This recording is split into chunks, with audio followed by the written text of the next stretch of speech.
Today on the Ask Brady Show, we talk about the best way to find great stories to tell in your church.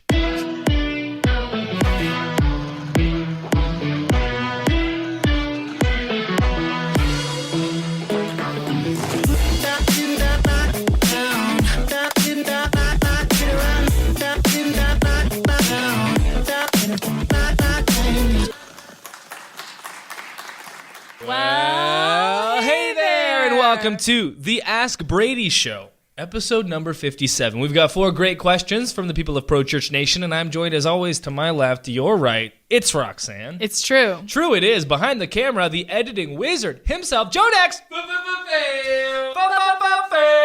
And the man with the cam, Alex Mills. Thanks. It's not really as special as it sounds because I work here, but I'm here. Roxanne, take us away with the first question, please. All right, first question comes from Kelby, and he sent in a video. Hey Brady, this is Kelby coming to you from Missouri again. Just had a quick question about video editing software. You had a Ask Brady show about Adobe and Adobe After Effects. Wanted to know what you knew about a company called Filmora, a video editing software that's easy to use but still has some good editing features to it. It's a one-time fee as opposed to a reoccurring monthly fee. Wanted to know if you knew anything about this particular company and if you had any other options for any other video editing software that may be a little bit more affordable and not as technical as Adobe is, but still has a lot of editing capabilities. I thank you for all that you do and all the information you provide. You help us out tremendously. Thank you. Well, thanks for the question, Kelby. The question, for those listening, coming from the fire department, according to the jacket he's wearing, the Lebanon Fire Department in Missouri, I think it said. My dad has been a firefighter for more than 25 years in the city of Toronto, Mississauga. And so firefighters are cool. I like them. It's true. To answer your question, Kelby, I wanted to take this opportunity to talk about different video editing applications. Basically, in the consumer world, there are really 2 that are leading the pack. The one that you mentioned, Adobe Premiere Pro within the Adobe Creative Cloud, alongside of After Effects, Audition, Photoshop, Lightroom, all the others that are available in the Creative Cloud. And then there's also the Mac-specific Apple product, Final Cut Pro. Final Cut X is the current version. And Final Cut is definitely considered a more user-friendly, especially when it comes to beginners. But it has also won back a lot of more pro users over the last 12 months or so, and those are kind of the 2 main ones. And then within the actual film industry, Avid is the one that's most used. When I started working at an actual film agency for a couple of months before they were like, "You suck, leave." True story.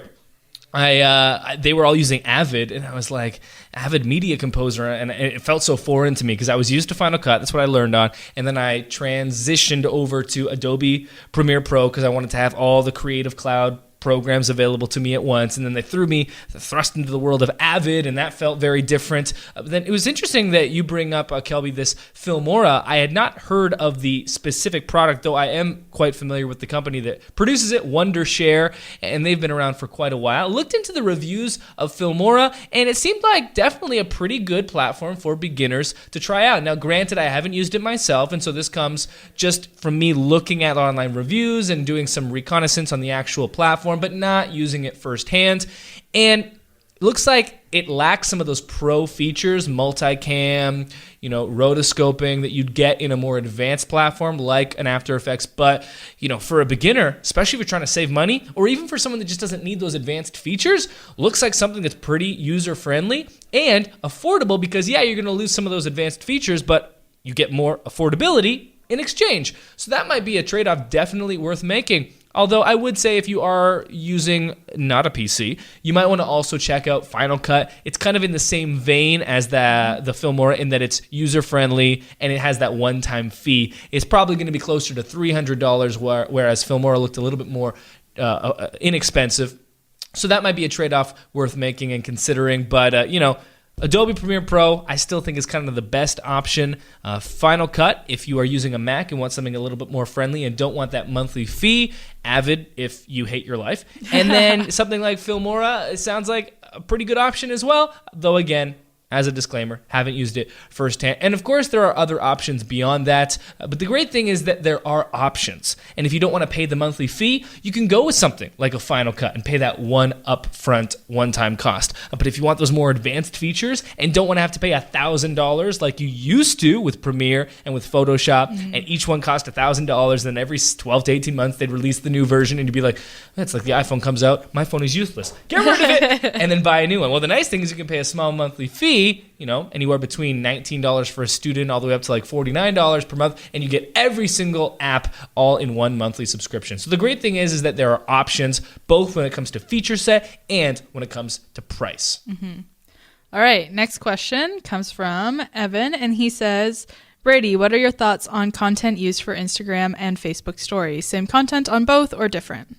There's a really simple answer to this, and that is a little known feature within Instagram that allows you to automatically push your push your stories from Instagram to Facebook stories. So what you want to do is you want to open up Instagram, go to your profile, and click on the gear icon.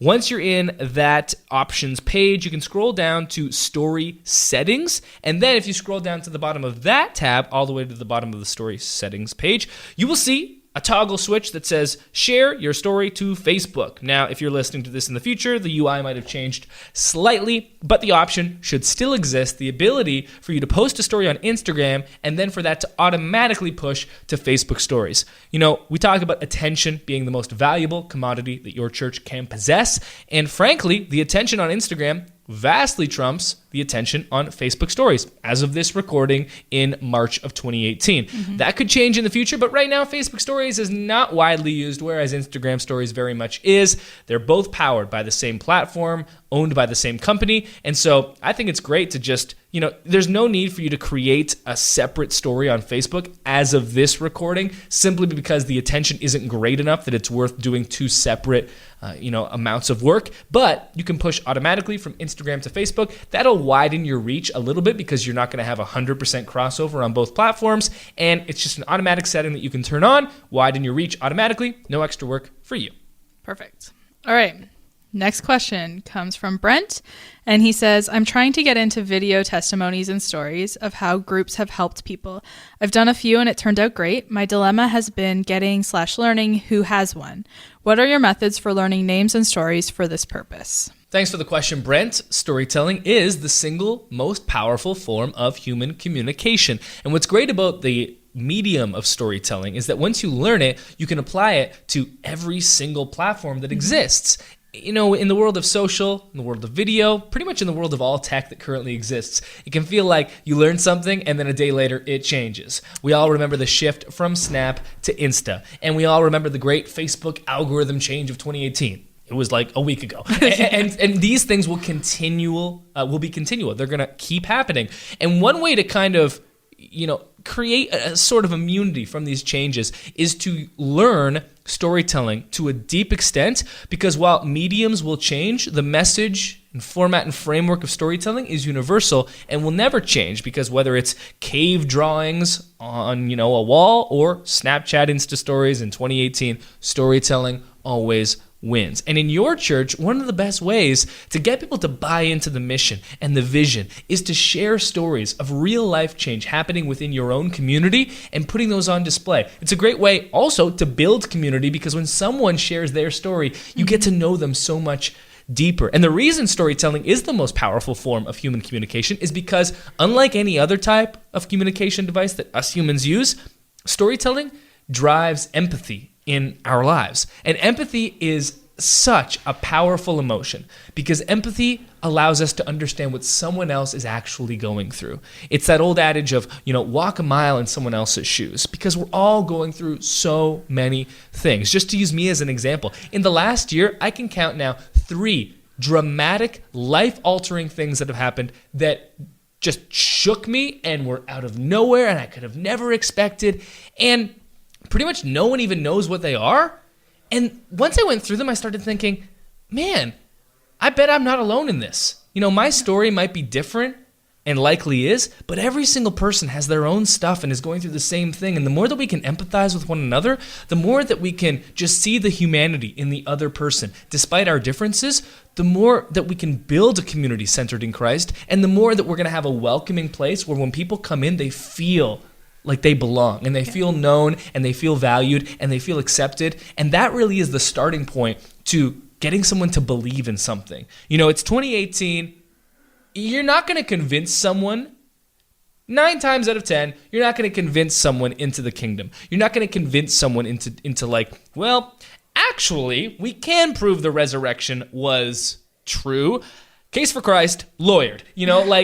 That might work on some highly intellectual minds, but for the most part, humans make decisions based on emotion rather than rationale. Mm-hmm. And the best way to show that and to communicate that is through story. So using that as a foundation, how do you actually find these stories within your church?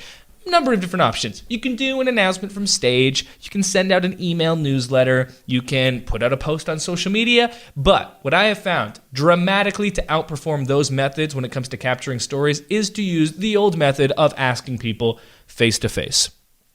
Requesting someone to share their story with the church and then online to the rest of the world is a big ask. Mm-hmm. And even if it wasn't a big ask when it came to actual vulnerability that is required when it comes to actually sharing your story, it's scary enough just to sit in front of a camera with big lights and a microphone, and you can't really see, and someone's behind the camera asking you questions, and they're like, can you speak up? We need to make sure the mic is picking you up. Hey, we need to angle your glasses because we're getting some glare from the lights. And okay, Classic. Don't look into the camera, look just past the camera. Okay, now share your deepest, darkest sufferings. You're like, oh, okay. And so knowing how big of a request this is, the best starting point is existing relationship. It's also the best starting point because if you know these individuals, you're also going to understand a little bit about their story, which will help you parse through which stories to select, which ones are going to have the most impact. Because when it comes to creating video stories, like my church, we're a church of a couple thousand. We've got some really high quality filmmakers, and we're also a church that's willing to spend on third-party contractors to do film.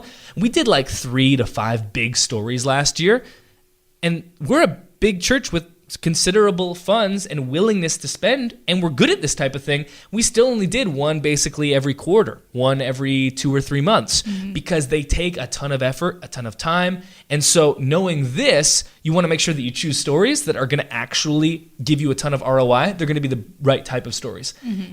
It's hard to go to someone you don't know and be like, is the suffering you've gone through worth putting on camera? Tell me, what's the big stuff you've gone through? Well, one time I thought I was going to go to this Bible college, but I went to another. Okay, but has there been any, I'm talking deep stuff, have you ever been, you know what I'm saying? It's like, okay, what are you getting at? It's like, well, I'm trying to figure out what you've actually gone through because I want to put it on camera. And this is a little bit of the awkward dance between this. And this is why I always recommend just working with existing relationships. Find someone that you already know, and once you've, exhausted those resources, go to someone the pastor knows, go to someone your spouse knows, go to someone the kids ministry director knows, and just keep leveraging existing relationships because you're much more likely to get a yes. And so the search process becomes shortened and easier. And you're also much more likely to really dive deep into understanding what the story is all about, which will help with your decision process when it comes to, do we want to put this story on camera? Do we want to devote the myriad of resources, money, time, creative energy, build up that's required to get this story together? And so the single best way to find them, ask people face to face, leverage people you already know, leverage people that the staff knows, that your spouse knows, that your friends know.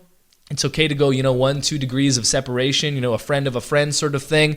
That's what's going to make the comfort of the filming process higher, your decision process easier, and the production process faster. Mm-hmm. All right, last question. It comes from Tessa, and she says, what are the advantages to using only one person versus a different person per announcement? Do you memorize the script or use a teleprompter? We had tried using a teleprompter, but it became distracting as the announcer wasn't looking into the camera. Any suggestions? Tessa, thank you so much for your question. I've told this story before, but I think it's super helpful for illustrating what Tessa's kind of getting at with the first part of her question here. The story being, I was with Whitney George, the pastor at Church on the Move, a couple of years ago. We were speaking at the same conference, and we were driving home to our hotel afterwards, and I asked him, I said, you guys are leading the way when it comes to video announcements. Like, this isn't name-dropping Whitney George so much as it is Church on the Move crushes video announcements. And so I asked, I know the most important part of video announcements is the host. Like, your production quality is crazy high. It's really cool. I wish I could do some of the stuff that you do. But I know that the on-camera talent is still the most important part. No amount of production value is going to make up for an awkward host. And I said, what do you, Church? We had like 10, 20,000? He's like, yeah, around there. He's like, so how many presenters do you have on camera that you're willing to use? He's like, 3, 4 if you include me. And it was like, what? Like 3 out of that many tens of thousands? And he's like, there's 2 reasons for this. One, because it's a very difficult skill that nobody has. So it's very unlikely, unless you have a news anchor, someone that's extensively experienced with teleprompters, that you're going to have someone that looks comfortable on camera. It's also not a skill that's even translatable from like speaking live on stage. Speaking on camera is tremendously different from speaking live on stage. You speak live on stage, it's all about being demonstrative with your, body movements, because you've got to translate a small human being in a giant auditorium. Even if you're tall, that's still small compared to a big auditorium. So you've got to be over exaggerative with your movements so that it picks up to the person sitting in the back row. Comparatively, you're on a camera, it's a lot more like talking face to face. And we always talk about having like a resting position with your hands. I kind of like cup my hands like this, like where I put my 2 thumbs together, resting right around my belly button. And that's kind of my resting position. And I only move from there when I really want to drive home a point. I'll, put my right hand out, I'll put my left hand out, and I'll shake it all about. Things get really crazy. I'll put both hands out. That's when I really want to drive home something. And the point being is there that motions on camera are picked up like a face-to-face conversation. And if I'm looking at Roxanne, who's to my left, your right now, and I'm like, hey, Roxanne, so great to meet you. I was like, that looks good on stage, but like, she's like, bruh, settle. You're going to slap me in the face. This is weird. Cameras are very similar. And so this is not a type of skill that somebody has. That's the first reason why it makes it difficult and so hard to find someone. Secondly, there are more people than 3 within Church on the Move that could be good on camera. But it takes so much time and effort to develop this skill that you don't want to invest in a dozen people. It makes much more sense to invest in a trio than invest in a dozen, because it's so difficult to learn and it takes so much that you only can invest in a small amount of people. And so this is the first reason. I say all that to say, I don't recommend that you use different presenters for video announcements. One, logistically, it's hard to get everyone to film, and it's going to make your production process that much more difficult. But 2, secondly, more importantly, it is very difficult to present video announcements on camera, and it's going to be real awkward when the men's ministry guy that does all the announcements is good and the women's ministry one is real awkward and people tune out and it doesn't take off as much as the men's one, and it wasn't even fair to the women's ministry, but you thought it would be cool. And I understand the line of logic to using a unique person for each, because that's what we sometimes do with stage announcements. Doesn't really work for stage announcements either. Use a single person. Let them develop their skill of talking on camera. Invest the resources and the time in them. It's going to take probably a year before they're any good. And that way, within that time, you have someone who is comfortable on camera. Secondly, teleprompters versus live. Speaking on a teleprompter and making it look natural, also unreal difficult, takes a ton of time. I present about 25 to 50,000 announcements every single year. I've been doing it for 5 years. That is a lot of announcements, a ton. And I've spent hours and hours and hours in the studio reading off of the teleprompter, to the point now where I do 30 editions of video announcements for churches each week in about 75 minutes, because I don't make mistakes on the teleprompter, and it's just one of the best skills that I have because I've put in so much time and effort. But it's not worth using a teleprompter if you're going to look awkward. It's just not worth it. For the first little while, I memorized every single video announcement script. I had this green screen that was collapsible in a little zip-up bag, and I was living in a one-bedroom apartment. I was doing video announcements for like 10 churches, and every week I'd take out the collapsible green screen, and I'd set it up, lean it against my couch in my living room, and I'd set up my camera, and I'd memorize the script for those 10 churches, and I'd present them. And then we got to 20 churches, and I was like, I can't do this. I got to do a teleprompter. And I started learning that skill, and I spent so much time practicing. And eventually, I didn't want to set up a green screen in my living room anymore because I wanted to eat dinner there. And then we had a studio in our garage. You build up from there. Yeah. You build up gear. You build up production quality. More importantly, you build up comfort and familiarity and skill when it comes to using a teleprompter. Finally, if you are using a teleprompter, you should be looking into the lens. That's how teleprompters are meant to work. You have a piece of reflective glass that the lens looks through, where on the lens side of the glass, it just looks like it's filming you, but on the other side, you can actually see the words going up in front of the camera on the other side of the glass. If you don't have a teleprompter that does this, you can get a really affordable one, and you can use your iPhone to make it work. It's called the Parrot teleprompter. Costs about $100. Your phone can rest right in there. You can use an app like Teleprompt Plus, which is what we use for our teleprompting, and you can just attach it directly to your lens. $100.